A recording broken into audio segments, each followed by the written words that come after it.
season here at World Gospel Impact Church Talk Show. Igama lami Nomfundo, the dazzling one, Xaba. Welcome and thank you for joining us.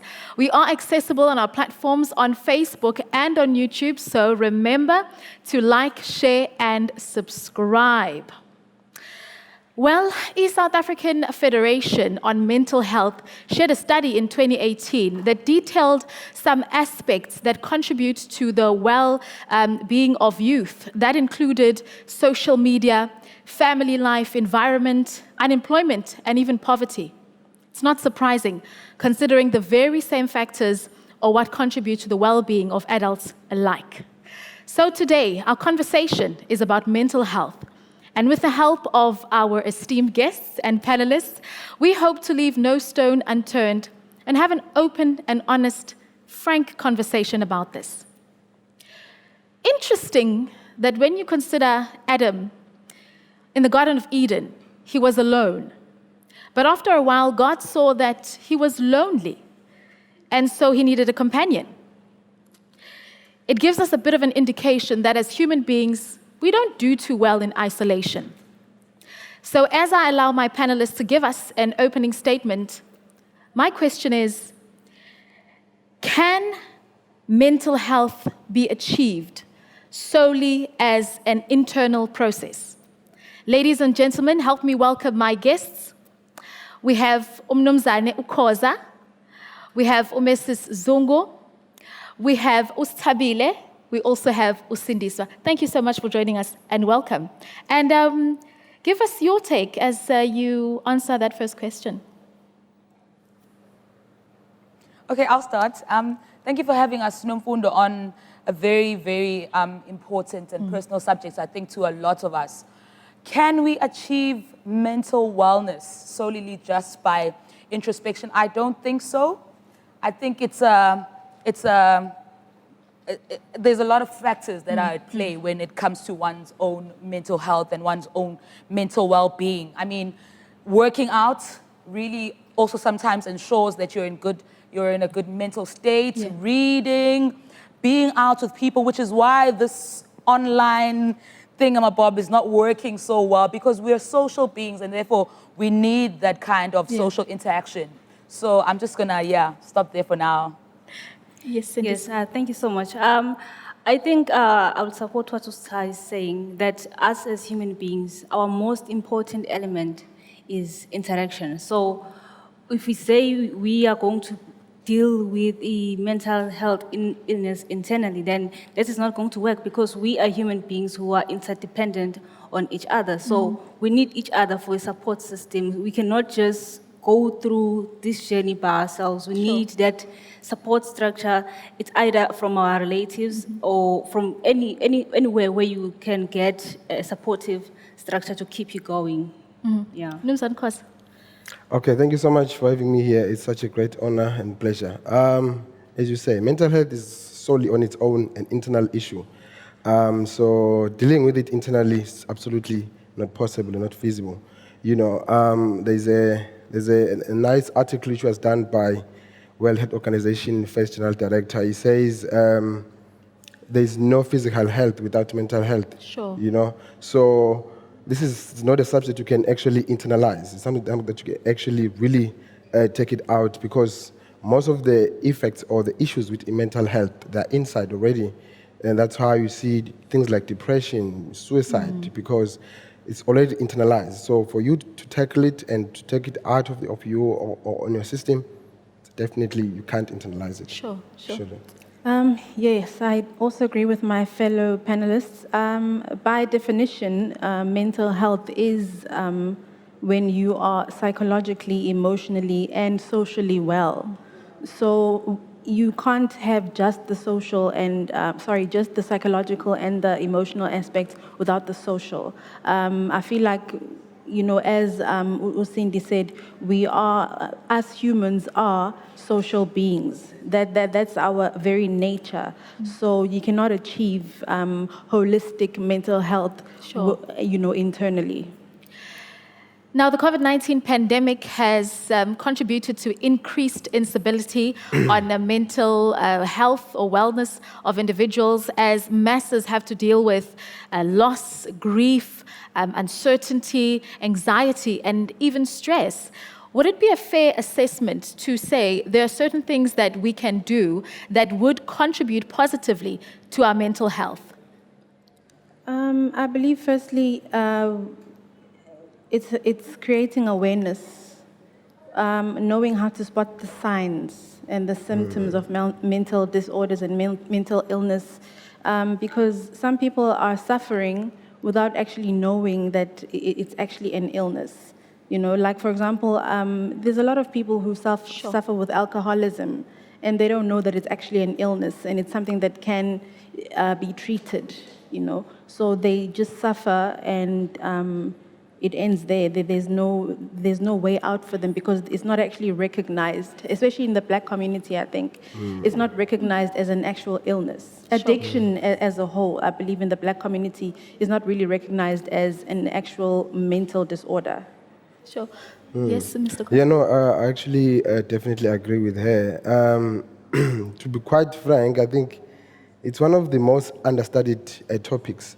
You know, for me, as a person who's in medical field, it's one of the most understudied topics. And recently now, in our era, you can see a lot of impact. That mental health is not studied. No, a lot of people are not aware. A lot of people don't know what is actually happening. Especially, as she said, especially in African, Blacks, you know, not being racially in any manner, we suffer with thinking that things is probably racial related.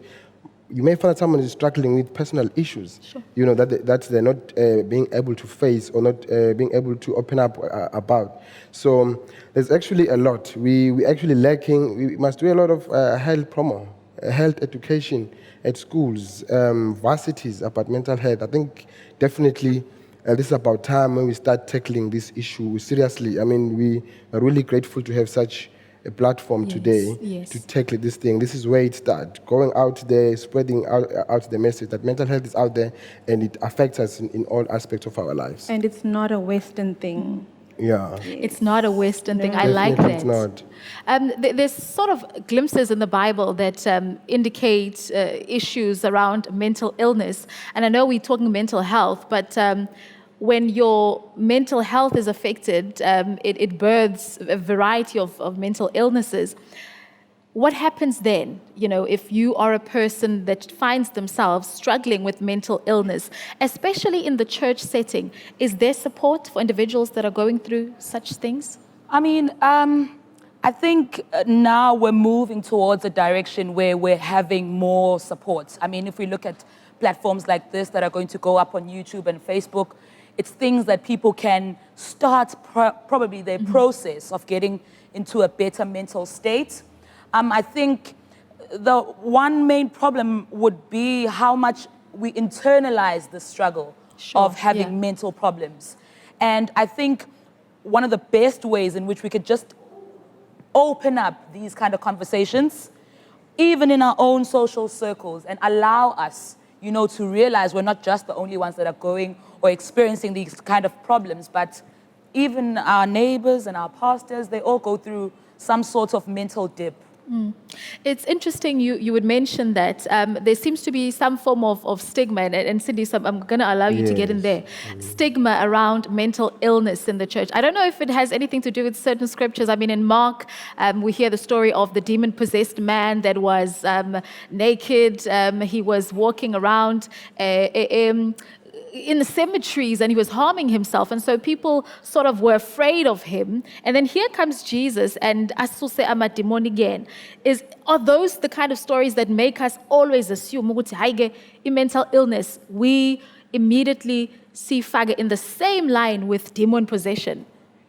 Yeah, I would say churches more specifically have been a cornerstone when it comes to seeking therapy, seeking healing. I mean, in the times of, for example, in times of slavery, in the times of apartheid, people went to church in order to seek that comfort, you know. So churches are really important when it comes to those aspects. But I think as much as we are trying to address these issues, we have not really reached to the core Yeah. of what it is, because it is really hard to explain mental health issues, because sometimes you don't know what is the fundamental cause, for example, of maybe you have depression, maybe you're going through anxiety. You do not really have that exact cause. What did really happen to me?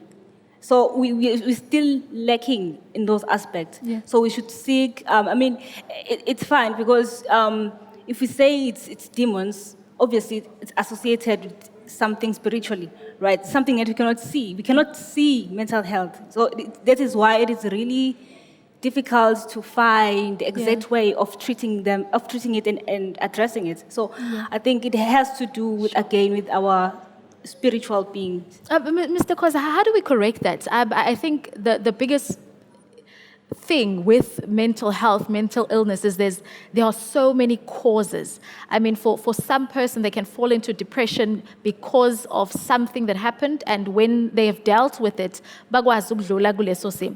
And then some, it's just imbalances in the body, it's biological. How do we correct the misconceptions and the stigma around it? Yeah, when you're dealing with mental health, okay, for example, when you're dealing with depression, you're dealing with suicide, you're dealing with someone who's now living with their lives anxious all the time, I would say that's a tip of an iceberg. Sure. Yeah, that's a product of an underlying issue. So we usually focus on that problem that we're seeing now.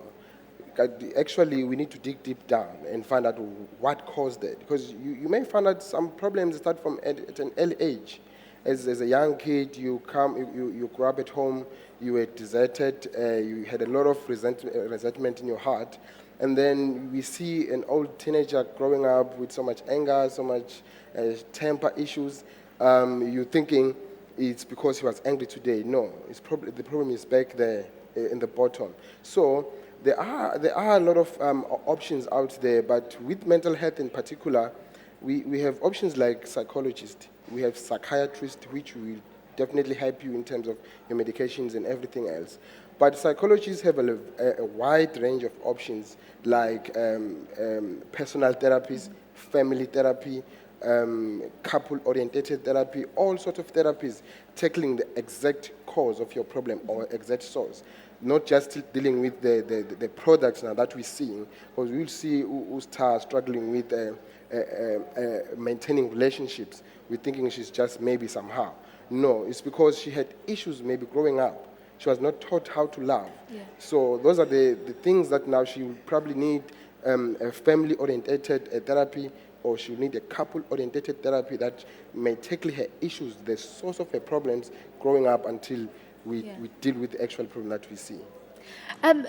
Yes, continue. Sorry, Nomfundo. I think also just to take it back to the spirituality aspect of it, we overburden the church with the responsibility. I think as a human, we've got our spirituality, our mind, and our bodies. There's a lot of aspects, and we overburden the church or the responsibility of us being in good mental health just as solely a responsibility of the church or as a responsibility of our own spirituality, and not work on other factors that encourage us to be in good mental space. Interesting you would mention that. When we did our opening statements, we spoke about some of the contributing factors that adversely affect our mental health. Things like social media. I mean, we have young people that are glued to their screens. Not just young people, I think our old and tech-savvy adults also glued to the screens. It just reminds me of a scripture that speaks about controlling what you put into your mind. How important is that, Sindiswa? Well, it is really important to know your space, firstly, and to know yourself, because we are living in times where everything is developing from time to time. So we, as human beings, adjust differently to different things. So I think it's best for us to understand that we are different and we have to adjust into those things differently. So social media has a very huge impact when it comes to mental health, because, sometimes people are just portraying things that they are not really are in real life. So that on itself, you portray a life that you're not living. That on itself does affect you mentally, and it also affects the person who is viewing that life that you are particularly living. And obviously, that will bring so much pressure to you, because now we're exposed to different people, and now you see people who are at your same age group, they're living a certain life, they're on a certain standard, and now you are, I mean, you want to be there, but you can't. Sure. So that puts unnecessary pressure, and that leads to so many mental health issues. You know, Mam Zungu, give us practical steps. I mean, now we've sort of just hit the tip of the iceberg when it comes to some of the contributing factors. What do I do as an individual to ensure good mental health, and what should I be aware of in case I fall into types of mental illness? I'm really glad you asked me that question, because as my panelists are speaking, I'm busy thinking about it. Yes, we can blame it on spirituality. Yes, we can blame it on social media. We can blame it on a lot of things. But I think that is why I want to stress that education and awareness is the major step that we need to take.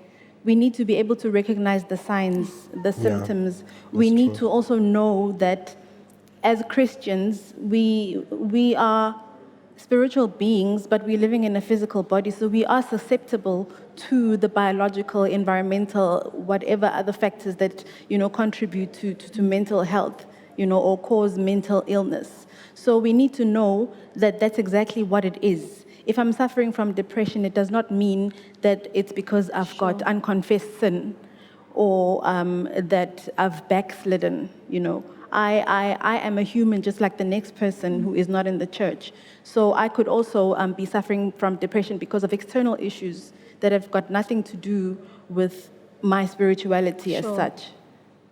It's interesting you'd mention that, because I think, Mr. Koza, usize with that, there's a push and pull. I don't want to be like my faith is weak because I'm going through what I'm going through. How do I balance that level of faith, but also deal with the physical matter at play? For some people, mental illness can need actual medication. For some, just counseling. Maybe let me put it this way. Has a platform been created on the pulpit to talk about these things, to empower people so they know the correct course to take? To be quite honest, but we can't blame the church, but we've not done so well. Yes. But to answer that question nicely, I think this is the first answer.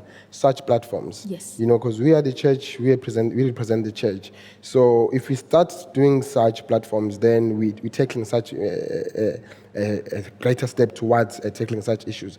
So I think we must just break out of the shell of hiding inside spiritual issues. If someone is going through depression, you think it's demon possessed, as you said initially.